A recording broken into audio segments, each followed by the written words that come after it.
Good afternoon everyone. मैं ज्योति मालवीय आचार्य Chanakya school द्वारा संचालित ऑनलाइन क्लासेस में आपका स्वागत करती हूँ। आज हम क्लास 6th सिविक्स का चैप्टर 6 रूरल एडमिनिस्ट्रेशन पढ़ेंगे। A quarrel in the village. Mohan is a farmer. His family owns a small agricultural field which they have been farming for many years. Next to his field is Raghu's land, which is separated from his by a small boundary called a bund. Mohan एक किसान है। उसके परिवार के पास थोड़ी सी खेती करने के लिए ज़मीन है जिस पर वह खेती कर रहा है। उसके खेत से लगा हुआ ही रघु का खेत है। दोनों के खेत एक छोटी सी मेड़ से अलग होते हैं। One morning, Mohan noticed that Raghu had shifted the bund by a few feet. By doing so, he had managed to take over some of Mohan's land and increased the size of his own field. एक सुबह मोहन ने देखा कि रघु ने मेड़ को थोड़ा आगे बढ़ा लिया था। ऐसा करके उसने मोहन की कुछ ज़मीन अपने खेत में मिला ली और खेत का साइज़ बढ़ा लिया।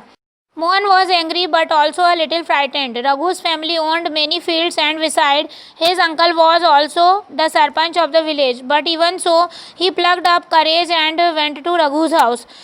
अब जो रघु था उसको गुस्सा आया, मगर वह थोड़ा डरा हुआ भी था कि रघु की जो फैमिली उसके पास बहुत सी ज़मीन थी और इसके अलावा उसके जो अंकल थे वे गांव के सरपंच थे। फिर भी मोहन ने हिम्मत जुटाई और रघु के घर पहुंच गया। A heated argument followed. Raghu refused to accept that he had moved the bund. He called one of his helper and they began shouting at Mohan and beating him up. The neighbors heard the commotion and rushed to the spot where Mohan was being beaten up. They looked him away. अब मोहन और रघु के बीच कहासुनी हुई। रघु ने तो मानने से ही इनकार कर दिया कि उसने खेत की मेड़ बढ़ाई है और उसके खेत को अपने हिस्से में किया है। थोड़ी देर में झगड़ा शुरू हो गया। रघु ने अपने एक मजदूर को बुला लिया। दोनों मिलकर मोहन पर चिल्ला रहे थे और फिर उन्होंने मोहन को मारना शुरू कर दिया। हो हल्ला सुनकर पड़ोसी बाहर आ गए। उन्होंने देखा कि मोहन की पिटाई हो रही है। बीच बचाव करके उन्होंने मोहन को बचाया। He was badly hurt on his head and hand. He was given first aid by one of his neighbors. His friend, who also ran the village post office, suggested that they go to the local police station and file a report. Others were doubtful if this was a good idea because they felt they would waste a lot of money and nothing would come out of it. Some people said that Raghu's family would have already contacted the police station. Mohan को सिर पर और हाथ में बहुत चोट आई थी। एक पड़ोसी ने उसकी मरहम पट्टी की। मोहन के एक फ्रेंड ने जो गांव के पोस्ट ऑफिस में काम करता था उसने सुझाव दिया कि उन्हें लोकल पुलिस स्टेशन में जाकर रिपोर्ट लिखवानी चाहिए, जबकि कुछ लोग इसके खिलाफ थे। उनको लग रहा था कि बहुत सारा पैसा बर्बाद हो जाएगा और नतीजा कुछ नहीं निकलेगा। कुछ लोगों ने तो कहा कि रघु के घर वाले तो पहले ही पुलिस स्टेशन पहुँच चुके होंगे। After much discussion, it was decided that Mohan would go to the police station along with some of the neighbors who had seen the incident. काफ़ी डिस्कशन के बाद यह तय हुआ कि जिन पड़ोसियों की आंखों के सामने यह घटना हुई थी मोहन उनको लेकर पुलिस स्टेशन जाएगा। Area of the police station. On the way to the police station, one of the neighbors asked, "Why don't we spend some more money and go to the main police station in the town?" Police station के रास्ते में एक पड़ोसी ने पूछा क्यों ना हम थोड़ा और पैसा खर्च करके शहर के बड़े पुलिस स्टेशन चलें। It is not a question of money. We can register the case only in the police station because our village comes in its area of work, explained Mohan.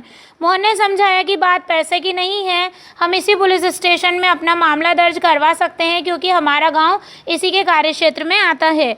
Every police station has an area that comes under its control. All person in that area can report cases or inform the police about any theft, accident, injury, fight, etc. It is the responsibility of the police of that station to inquire, to investigate and take action on the cases within its area. Her police station का एक कार्य क्षेत्र होता है जो उसके नियंत्रण में रहता है। लोग उस क्षेत्र में हुई चोरी, दुर्घटना, मारपीट, झगड़े आदि की रिपोर्ट उसी पुलिस स्टेशन में लिखवा सकते हैं।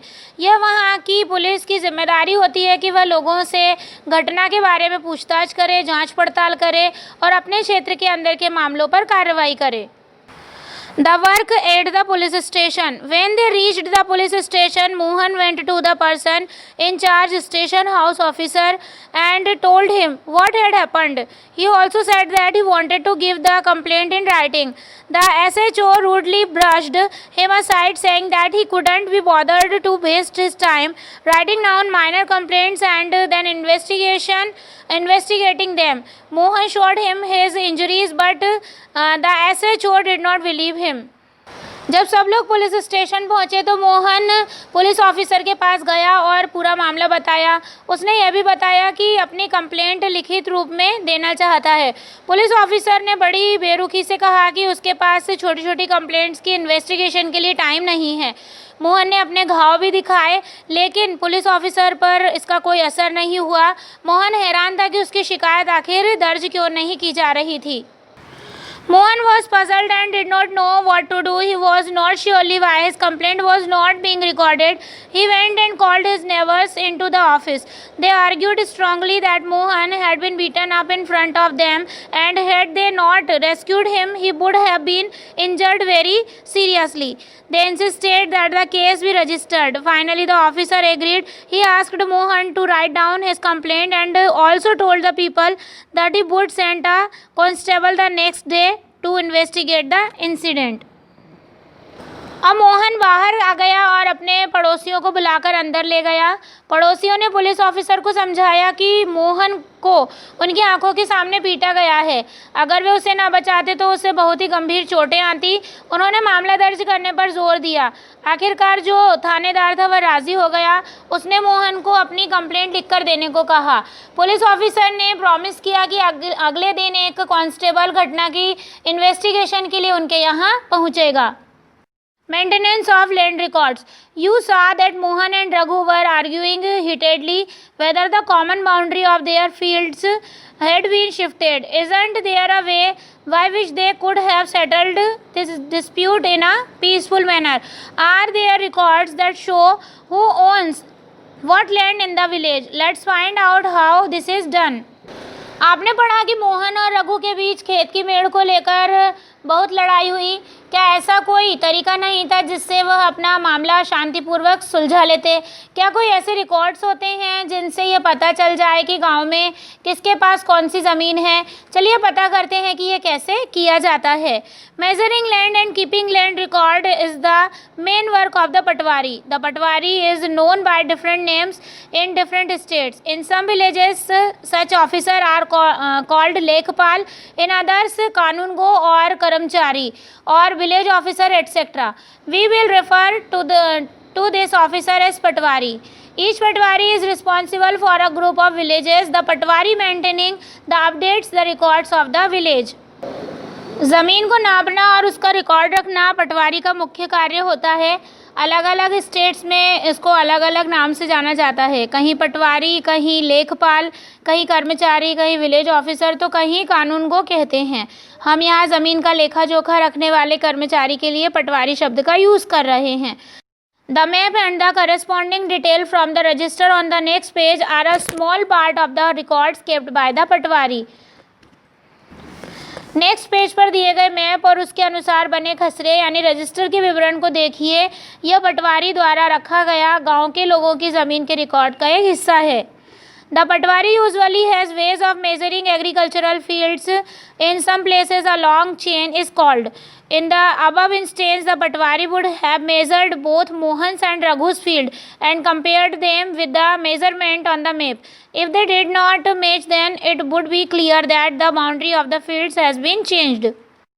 आमतौर पर पटवारियों के पास खेत नापने के लिए अलग अलग तरीके होते हैं। कई जगहों पर वह एक लंबी लोहे की जंजीर का इस्तेमाल करते हैं जिसे जरीब कहते हैं। इस कहानी में पटवारी मोहन और रघु के खेतों को नापकर यह देख सकता था कि वह गांव के नक्शे से मेल खाता है या नहीं। अगर वह नक्शे से मेल नहीं खाता तो उसका पता चल जाता कि मेड़ खिसकाकर खेत की बाउंड्री बदली गई है। The Patwari is also responsible for organizing the collection of land revenue from the farmers and providing information to the government about the crops grown in this area. This is done from the records that are kept, and this is why it's important for a Patwari to regularly update these. Farmers may change the crops grown on their field, or someone may dig a well somewhere. And keeping track of all this is the work of the revenue department of the government. Senior people in this department supervise the Patwari's work. पटवारी किसानों से land revenue इकट्ठा करता है, सरकार को अपने क्षेत्र में उगने वाली फसलों के बारे में जानकारी देता है। यह काम वह रिकॉर्ड्स के बेस पर करता है, इसलिए ज़रूरी है कि वह उनको टाइम पर अपडेट करता रहे। फार्मर कई बार जो फसल होती है उसे बदल देते हैं, कुछ और उगाने लगते हैं, या कोई कहीं कुआं खोद लेता है। इन सब का हिसाब रखना सरकार के राजस्व विभाग का काम होता है। इस विभाग के वरिष्ठ लोग इस काम का निरीक्षण करते हैं। All states in India are divided into districts for managing matters relating to land. These districts are further subdivided. These subdivisions of a district are known by different names such as Tehsil, Taluka, etc. At the head is the district collector, and under her are the revenue officer, also known as Tehsildars. They have to hear disputes. They also supervise the work of the Patwaris and ensure that records are properly kept and land revenue is collected. They make sure that the farmers can easily obtain a copy of their record, students can obtain their caste certificates, etc. The Tehsildar's office is where land disputes are also heard. Bharat में सभी राज्य जिलों में बटे हैं। ज़मीन से जुड़े मामलों की व्यवस्था के लिए इन ज़िलों को और भी छोटे खंडों में बांट दिया जाता है। ज़िले के जो सब डिवीज़न होते हैं उन्हें कई नामों से जाना जाता है, जैसे तहसील, तालुका इत्यादि। सबसे ऊपर डिस्ट्रिक्ट कलेक्टर होता है, उसके अंडर में रेवेन्यू ऑफिसर होते हैं जिन्हें तहसीलदार कहा जाता है। उन्हें विभिन्न मामलों को निपटाना होता है। वे पटवारी के काम का निरीक्षण करते हैं और यह सुनिश्चित करते हैं कि रिकॉर्ड सही तरीके से रखे जाएं और लैंड रेवेन्यू कलेक्ट होता रहे।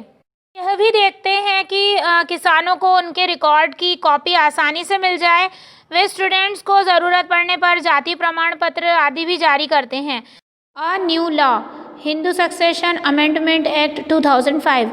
Often when we think of farmers who own land, we think of men. Women are seen as people who work on the fields, but not as people who own agricultural land. Till recently, in some states, Hindu women did not get a share in the family's agricultural land. After the death of the father, his property was divided equally only among his sons. जब हम उन किसानों के बारे में सोचते हैं जिनके पास ज़मीन है तो आमतौर पर हमारे ध्यान में पुरुष होते हैं। महिलाओं को केवल खेतों के काम में एक मददगार के रूप में माना जाता है। कभी उन्हें लैंड ओनर के रूप में नहीं देखा जाता। अभी तक कई स्टेट्स में हिंदू विमेन को फैमिली की एग्रीकल्चरल लैंड में हिस्सा नहीं मिलता था। पिता की मृत्यु के बाद ज़मीन बेटों में बांट दी जाती थी। Recently, the law was changed. In the new law, sons, daughters, and their mothers in Hindu families can get an equal share in the land. The same law will apply to all states and union territories of the country. हाल ही में यह कानून बदला गया है। नए कानून के अनुसार हिंदू फैमिली में बेटों, बेटियों और उनकी मां को ज़मीन में बराबर हिस्सा मिलता है। यह कानून सभी स्टेट्स और यूनियन टेरिटरीज़ में भी लागू होगा। This law will benefit a large number of women. For example, Sudha is the eldest daughter of an agricultural family. She is married and lives in a neighboring village. After her father's death, Sudha often comes to help her mother with the farming work. Her mother has asked the Patwari to transfer the land and enter her name along with the names of all the children in his record. इस कानून से बड़ी संख्या में महिलाओं को फ़ायदा होगा। एग्जाम्पल के लिए सुधा एक खेतीहर परिवार की सबसे बड़ी बेटी है। वह मैरिड है और पास के गांव में रहती है। अपने पिता की डेथ के बाद सुधा अक्सर खेती के काम में अपनी मां का हाथ बटाने आती है। उसकी मां ने पटवारी से कहा कि ज़मीन पर अब बेटे के साथ साथ उसका और दोनों बेटियों का नाम भी रिकॉर्ड में आ जाए। Sudha's mother confidently organizes the farming with the help of the younger brother and sister. Similarly, Sudha also lives with the assurance that if she ever has a problem, she can always depend upon her share of the land. सुधा की माँ बड़े आत्मविश्वास के साथ छोटे बेटे और बेटी की मदद से खेती का काम संभालती है। सुधा भी इसी निश्चिंतता में जी रही है कि ज़रूरत पड़ने पर वह अपने हिस्से की ज़मीन से काम चला सकती है।